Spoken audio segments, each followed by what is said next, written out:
നമസ്കാരം. 10-10 സീറ്റ് മാത്രമല്ല 58% വോട്ട് വിഹിതം കൂടി നേടിയാണ് 2019 ലോക്സഭാ തെരഞ്ഞെടുപ്പിൽ BJP ഹരിയാന തൂത്തുവാരിയത്. അന്നത്തെ മോദി ഫാക്ടറിൽ തന്നെയാണ് ഇന്നും ഹരിയാനയിലെ BJP നേതൃത്വം വിശ്വസിക്കുന്നത്. അഴിമതി വിരുദ്ധ പ്രതിച്ഛായ നിലനിർത്താൻ കഴിഞ്ഞു എന്നതും BJPക്ക് ഹരിയാനയിലുള്ള നേട്ടമായി പറയാൻ സാധിക്കും. ഇതൊക്കെ പാർട്ടിക്ക് നൽകുന്ന ആത്മവിശ്വാസം ചെറുതല്ലതാനും. പക്ഷെ JJP സഖ്യം വിട്ടതും മനോഹർലാൽ ഖട്ടറിനെ വെട്ടി നയാബ് സിംഗ് സൈനിയെ മുഖ്യമന്ത്രിയും ആക്കിയതുമൊക്കെ എങ്ങനെ ബാധിക്കുമെന്നുള്ള ആശങ്ക BJPക്കുള്ളിൽ ശക്തമാണ്. കർഷക പ്രതിഷേധം ഇനിയും അഴിയാത്ത ഒരു കുരുക്കായി ഹരിയാനയിൽ നിലനിൽക്കുന്നുണ്ട് താനും.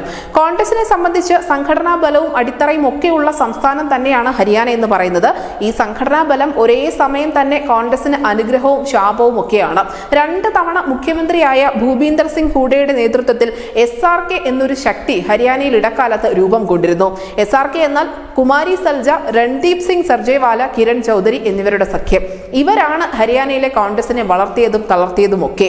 ഹൂഡ സർക്കാരിന്റെ കാലത്തെ അഴിമതി ഇന്നും കോൺഗ്രസിന്റെ തലയ്ക്ക് മേൽ തൂങ്ങിയിരിക്കുന്ന ഒരു വാളാണ് താനും. നേതാക്കളുടെ കൊഴിഞ്ഞുപോക്കും കോൺഗ്രസിനുള്ളിൽ യഥേഷ്ടം നടക്കുന്നുണ്ട്.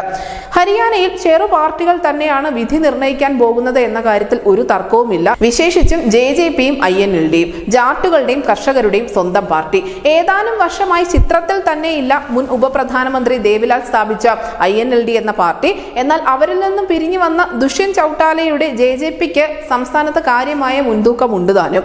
വോട്ട് വിഹിതം വർദ്ധിപ്പിച്ചുകൊണ്ട് ഇത്തവണത്തെ ലോക്സഭാ തെരഞ്ഞെടുപ്പിൽ ഒരു സീറ്റെങ്കിലും സ്വന്തമാക്കുക എന്ന ലക്ഷ്യം JJPക്കുണ്ട്. വിജയം ആവർത്തിക്കാൻ BJPയും ഒരു വലിയ തിരിച്ചുവരവിന് കോൺഗ്രസും നിലനിൽപ്പിന് വേണ്ടി ചെറു പാർട്ടികളുമൊക്കെ ഒരുപോലെ പൊരുതുന്ന സംസ്ഥാനമാണ് ഹരിയാന എന്ന് നമുക്ക് കാണാൻ സാധിക്കും.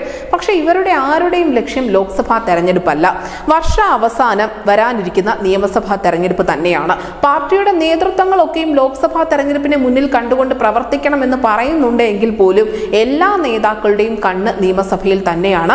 നിയമസഭാ തെരഞ്ഞെടുപ്പിൽ വിജയം കൊയ്തുകൊണ്ട് സംസ്ഥാന ഭരണം പിടിക്കുക തന്നെയാണ് കോൺഗ്രസിന്റെയും BJPയുടെയും മറ്റ് സഖ്യകക്ഷികളുടെയും ഒക്കെ പ്രധാനപ്പെട്ട ലക്ഷ്യം. അതിനുവേണ്ടിയുള്ള പരിശ്രമത്തിനിടയിൽ ലോക്സഭാ തെരഞ്ഞെടുപ്പിന് വലിയ പ്രാധാന്യം കൊടുക്കാനും ആരും തയ്യാറല്ല. നേട്ടമുണ്ടായാലും ഇല്ലെങ്കിലും കുഴപ്പമില്ല. പക്ഷേ വർഷ അവസാനം നടക്കാനിരിക്കുന്ന നിയമസഭാ തെരഞ്ഞെടുപ്പ് വളരെ പ്രധാനമാണ് ഈ എല്ലാ പാർട്ടികൾക്കും. News desk news India Malayalam.